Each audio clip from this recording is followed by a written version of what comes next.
Want to learn how to make ribs, but you don't have a grill? Or it's raining outside? I'll show you how to make them inside.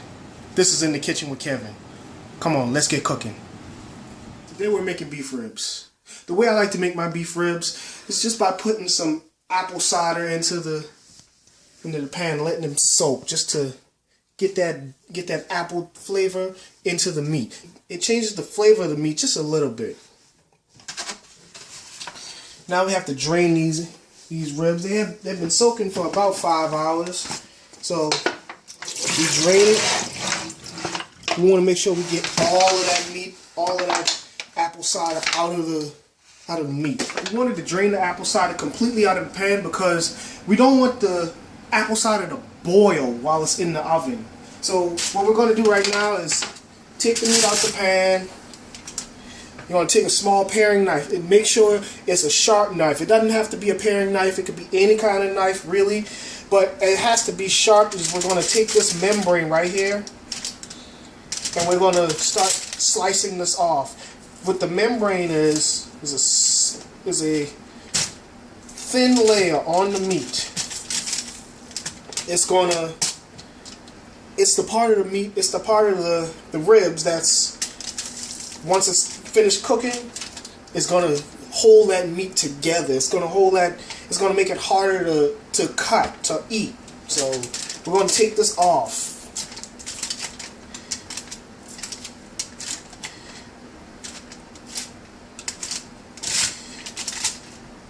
Now some people might use the membrane for something else. They might say, hey, let me use it and cook it in my eggs in the morning.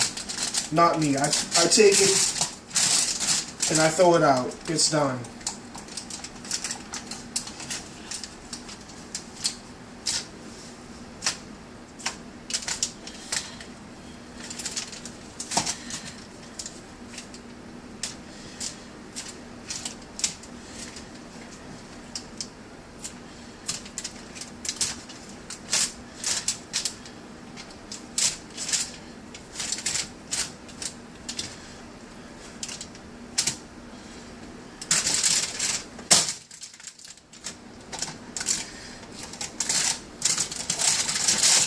And of course you're going to keep that top layer.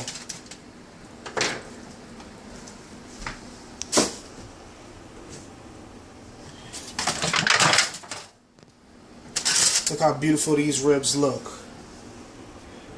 That's what that apple cider does. It takes all the redness, all of the blood that was in the meat, and it takes it out of it. Now, some people might say that's a bad thing to do. You want to cook it with the blood in it. Everybody doesn't have to do that. You don't have to have blood in your meat all the time. So just get it from one angle and just go at it.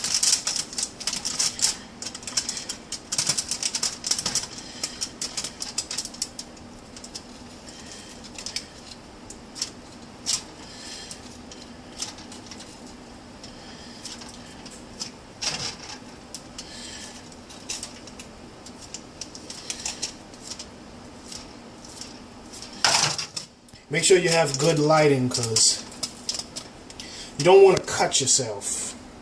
Having a sharp knife in the house with some bad lighting equals bad blood.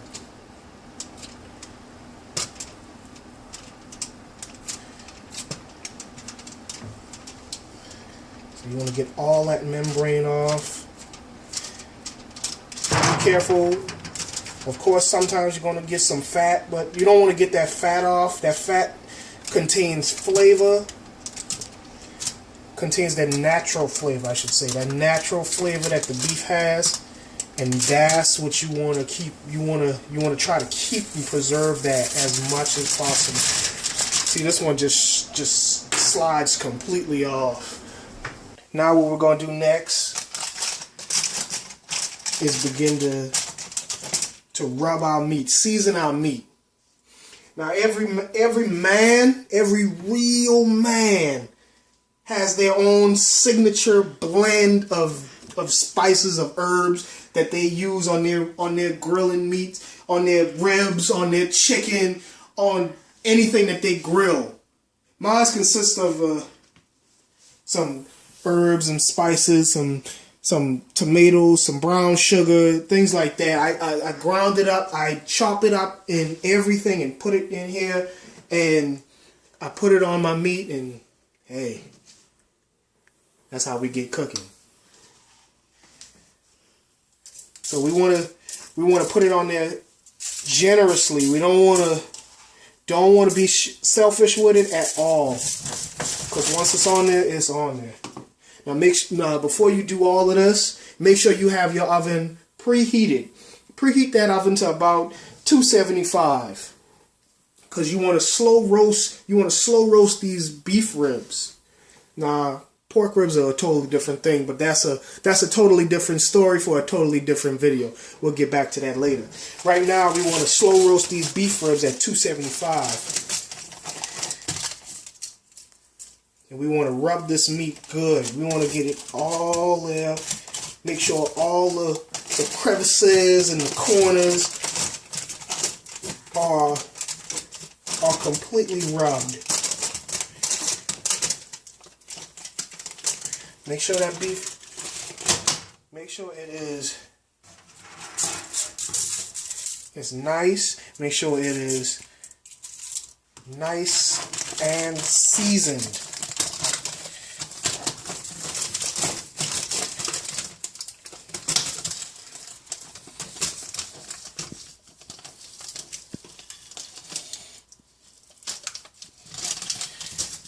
Now you're gonna flip that over because like I said, we're gonna get all of the beef. We're gonna get both sides. Both sides have to be seasoned, because there's meat on both sides. Hey, there's meat on the front and there's meat on the back. So you got to get both sides, because that's some good cooking.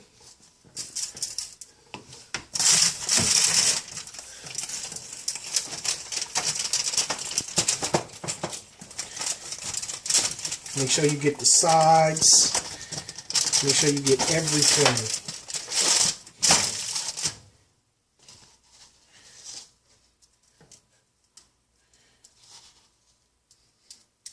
Some people don't season the back as much. Some people don't season it at all. They don't say that there's a need to season the whole thing. So I say those people are crazy. You season that entire thing.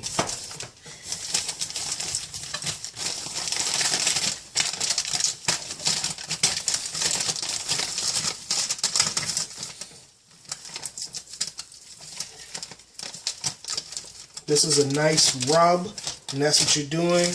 You rub down the meat. You get it good. You rub that meat down. Now you put it back in the pan.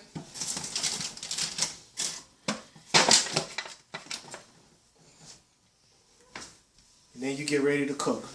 We've already preheated our oven to 275. It's already ready to go. So all we do is open up this oven.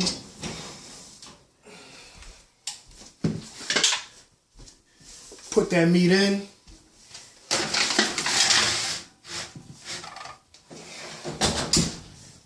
And in about 2.5 hours, we have some good old ribs. Well, that's in the oven. We're going to get this barbecue sauce going. We're going to start off with about 8 ounces of chopped pineapples in the pineapple juice. What we're going to add is a few shakes of basil.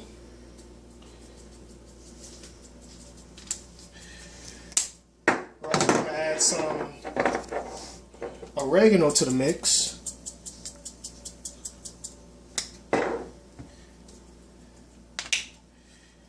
About 4 to 5 ounces of honey.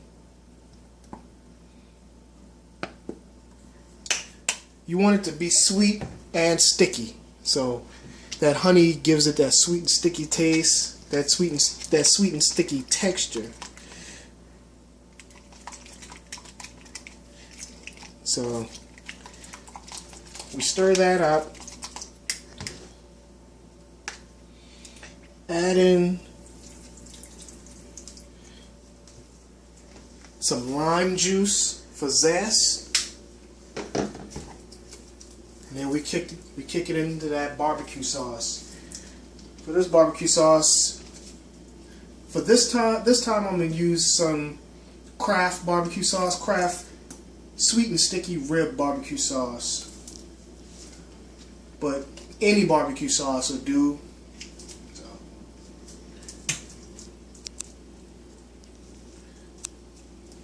Just go on and add it all in there.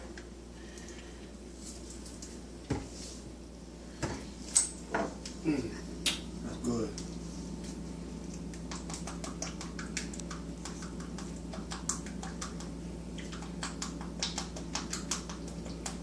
You mix it all in. Just mix it all in. Just get it all in there.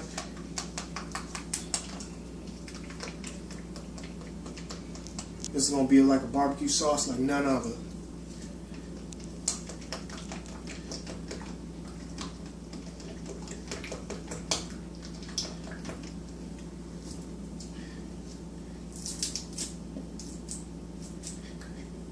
You get that barbecue sauce in there.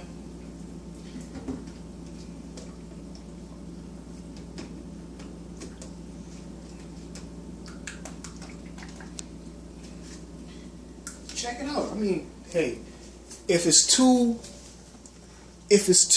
you know, watery and it's not enough texture to it, to get some more texture, just add some more honey. That's all. If you want it a little bit more stickier, honey, that honey will get it stickier and make it sweeter. Man, oh man.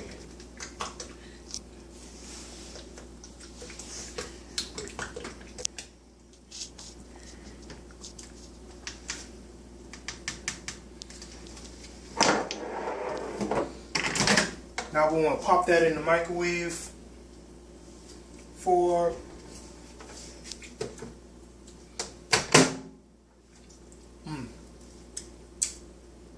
what cook doesn't taste his own things, huh? But we want to pop that. We want to pop that barbecue sauce in there for.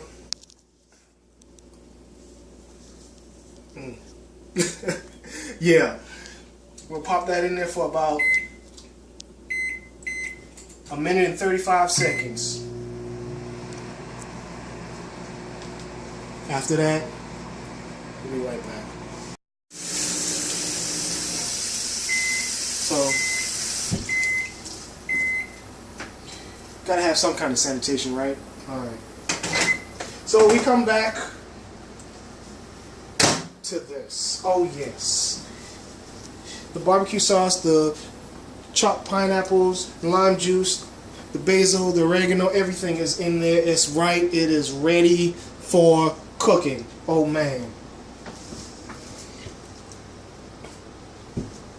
And it is a lot thicker than before because, as everybody knows, when you heat that barbecue sauce and when you heat that honey, the honey gets stickier. So the honey will become sticky to the barbecue sauce. Now it's time to pull out those ribs. They've been in there for about 2 hours, going on 2.5 hours now. We put those in there about 8 o'clock. It's 10:13 right now, so it's time to take those out.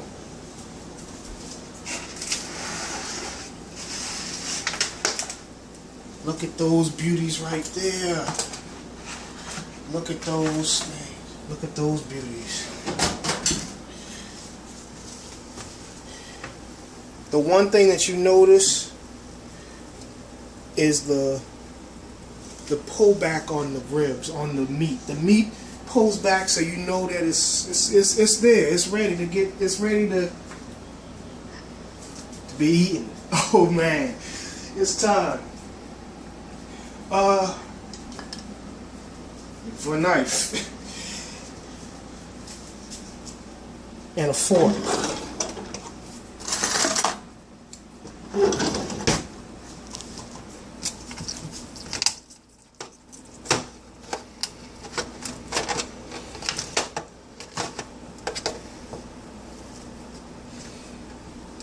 Now, if that's not some juiciness inside, I don't know what is.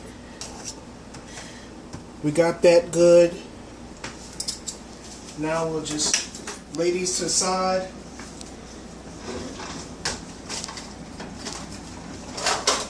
Pull out our brush and begin brushing those ribs with this good old barbecue sauce right here.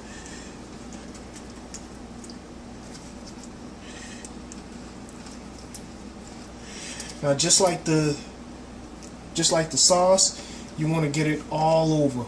I mean, of course, you don't want to get it back and front, but you do want to get it all over the meat.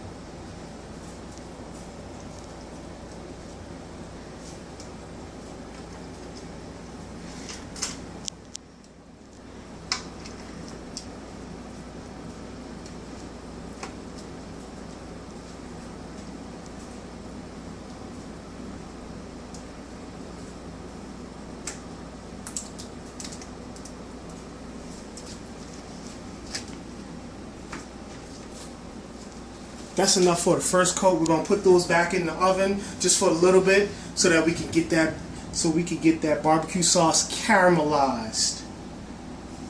Check it out.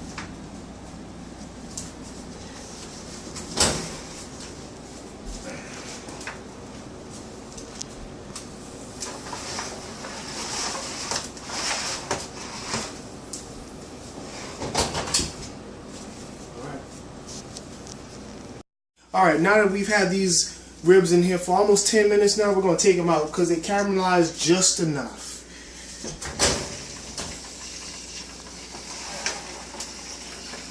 Alright.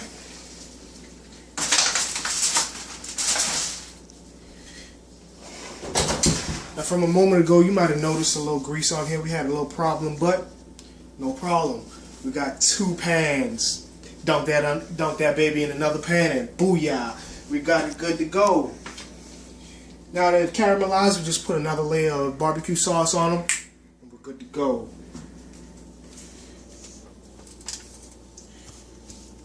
Let's put some more wet barbecue sauce on it. Yeah, it's nice.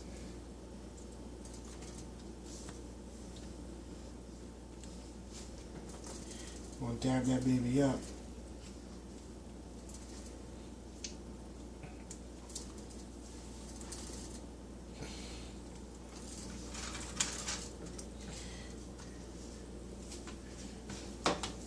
Now YouTube, you tell me, have you ever seen some ribs this good?